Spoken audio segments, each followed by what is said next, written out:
Hello friends, good evening. I hope सब अच्छे से होंगे और सब बहुत अच्छे से प्रिपेयर भी कर रहे होंगे।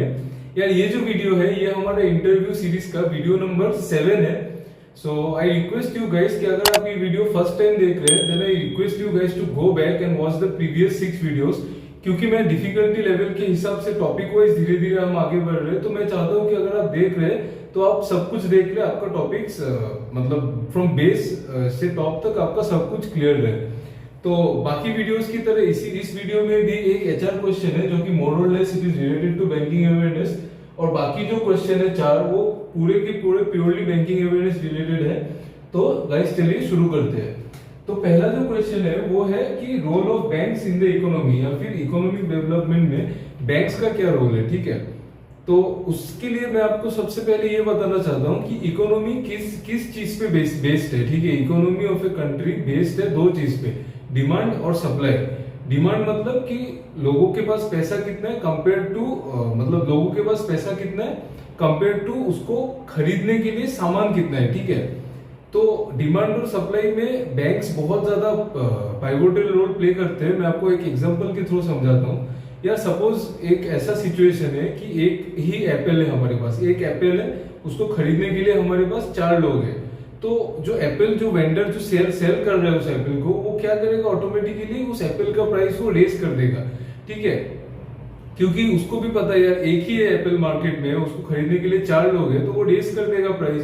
तो उससे क्या हो रहा है कि डिमांड बढ़ गया। ठीक है, दूसरे केस में हम मानते हैं कि 4 अलग अलग वेंडर है और एप्पल खरीदने के लिए एक ही इंसान है। ठीक है, एप्पल खरीदने के लिए एक इंसान है, मतलब एप्पल का डिमांड नहीं है। ठीक है, तो अभी इस केस में क्या हो रहा है कि 4 एप्पल है तो सप्लाई ज्यादा है लेकिन डिमांड नहीं है। तो वो वेंडर क्या करेगा कि एप्पल का प्राइस को कम से कम करेगा ताकि वो उसका माल जो है वो बिक जाए। ये है डिमांड और सप्लाई का कॉन्सेप्ट। अभी मैं आपको बताता हूँ कि इसमें बैंकिंग सिस्टम कैसे आता है। देखो, बैंकिंग सिस्टम दोनों चीज में आता है। डिमांड मतलब मैंने बताया आपको, डिमांड क्या क्या है कि लोगों के पास पैसा कितना है। ठीक है, तो बैंक्स क्या करते हैं, बैंक्स इंस्टीट्यूशंस को लैंड करते हैं। ठीक है, कंपनीज को लैंड करते हैं। उससे क्या होता है कि कंपनीज बैंक के पैसे से और ग्रो करते हैं।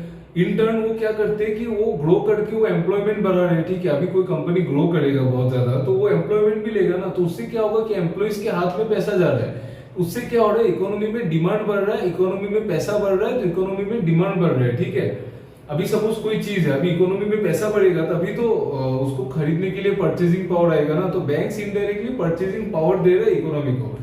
सेकेंड चीज क्या है कि सप्लाई। जैसे सपोज अभी कोई बैंक किसी कंपनी को पैसा लेंड कर रहा है, तो उससे वो कंपनी क्या करेगा, उससे वो कंपनी अपना जो प्रोडक्शन है या फिर जो भी सर्विसेज बेस्ड है वो उसको और एस्केलेट करेगा। तो उससे क्या होगा कि ये उससे सप्लाई बढ़ रहा है। ठीक है, उससे क्या हो रहा है कि वो सप्लाई को बढ़ाएंगे। सपोज कोई वीट प्रोडक्शन है तो बैंक उसको पैसा दे रहा है, वो वीट और ज्यादा प्रोड्यूस कर रहा है तो उससे सप्लाई बढ़ रहा है। तो डिमांड और सप्लाई दोनों को बैलेंस करके रखता है ये बैंकिंग सिस्टम। ठीक है, ये बहुत ज्यादा इंपॉर्टेंट है। ये क्वेश्चन इंटरव्यू में आने के चांसेस बहुत ज्यादा है, तो आप कॉन्सेप्ट समझ लो, बोल तो आप खुद से भी सकोगे। ठीक है, ये हो गया फर्स्ट क्वेश्चन। सेकंड क्वेश्चन आता है कि नेगोशिएबल इंस्ट्रूमेंट्स क्या है।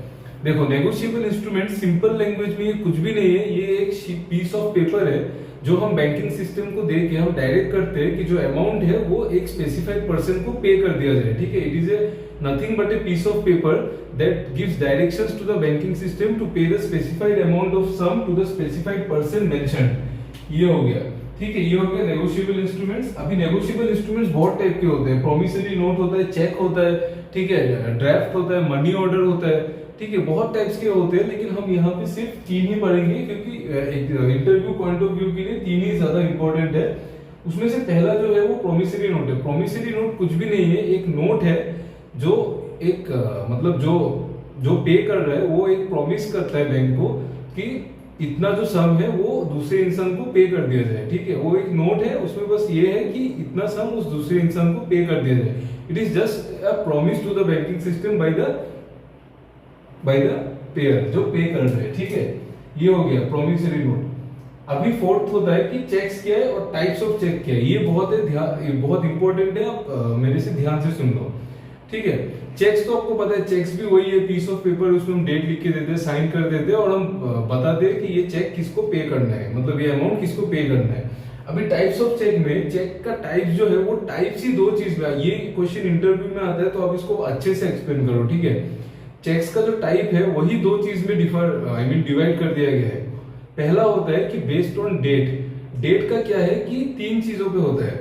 एक होता है post dated cheque. Post dated cheque मतलब जैसे कि आज 21 है, ठीक है, आज 21 है तो आई एम सॉरी आज 20th है, तो अगर आप 20 तारीख को अगर 25 तारीख का चेक लेके आप बैंक में जाओगे तो bank is obliged to clear the cheque, ठीक है, पास द चेक। ये हो गया पोस्ट डेटेड चेक। एक होता है एंटी डेटेड चेक। अगर आप 20 तारीख को मतलब आज अगर आप 15 तारीख का चेक लेके जाओगे तो वो भी बैंक ऑब्लाइज्ड है कि उसको बैंक को वो चेक क्लियर करना ही है। एक तीसरा होता है स्टेल चेक। स्टेल चेक क्या होता है कि जो चेक 3 महीने पहले का डेट है, मतलब एक चेक का वैलिडिटी नहीं है 3 महीने तक होता है, ठीक है। अगर एक चेक कोई जाके प्रेजेंट कर रहा है जिसमें डेट 3 महीने पहले का है तो वो बैंक वो क्लियर नहीं करेगा चेक, वो चेक रिटर्न हो जाएगा, वैसे होता है, ठीक है। ये हो गया types of cheque based on date. और एक होता है types of cheque based on the mode. Mode पे होता है हमारे पास दो चेक, ठीक है। एक होता है ओपन चेक और मतलब एक क्लासिफिकेशन होता है ओपन चेक और क्रॉस चेक। एक होता है बियरर चेक और ऑर्डर चेक। ओपन चेक और क्रॉस चेक क्या है? ओपन चेक क्या है कि मतलब ओपन चेक अगर आप जाके काउंटर में प्रेजेंट करोगे बैंक में तो वो बैंक आपको कैश में पैसा दे सकता है। लेकिन अगर आप once you cross on the cheque, ठीक है, अगर आप कहीं पे भी चेक में कहीं पे भी आप क्रॉस कर रहे हो तो बैंक क्या करेगा, तो वो बैंक आपको कैश में पेमेंट नहीं कर सकता। बैंक वो पेमेंट को अकाउंट के थ्रू ही उसको रूट करना है, ठीक है। तो क्रॉसिंग मतलब अकाउंट के थ्रू पेमेंट रूट करना है। ये हो गया ओपन और क्रॉस।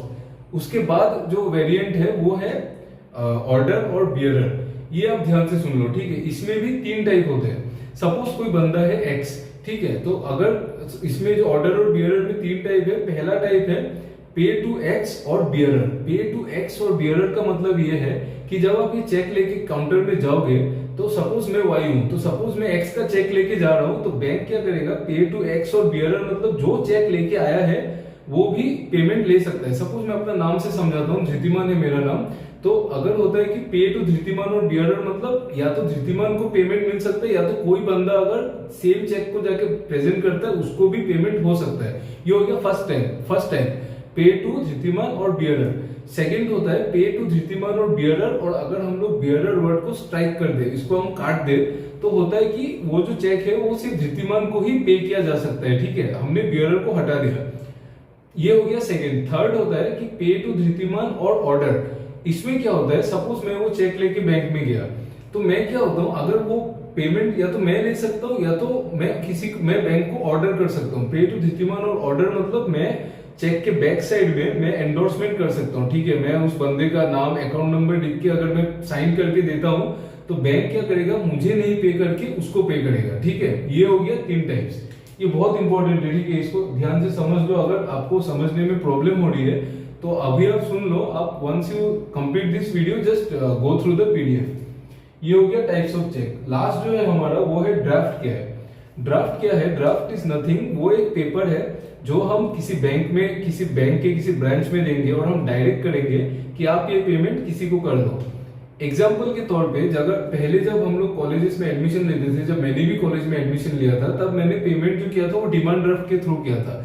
डिमांड ड्राफ्ट क्या है, सपोज मैं एक डिमांड ड्राफ्ट बना के मैं वो जाके कॉलेज को दे रहा हूँ, ठीक है, कॉलेज के नाम पे, तो वो कॉलेज क्या करेगा, सेम बैंक में उसके पास जो ब्रांच है वो उस ब्रांच से जाके वो पैसा कलेक्ट कर सकता है। यही है डिमांड ड्राफ्ट, ठीक है। तो ये थे हमारे नेगोशिएबल इंस्ट्रूमेंट्स। आई होप मेरा एक्सप्लेनेशन आपको समझ में आया होगा, और मैं चाहता हूं कि आप लोग यार सिर्फ इंटरव्यू के पॉइंट पे इंटरव्यू में क्या बोलना है उस तरह से पढ़ाई मत कीजिए।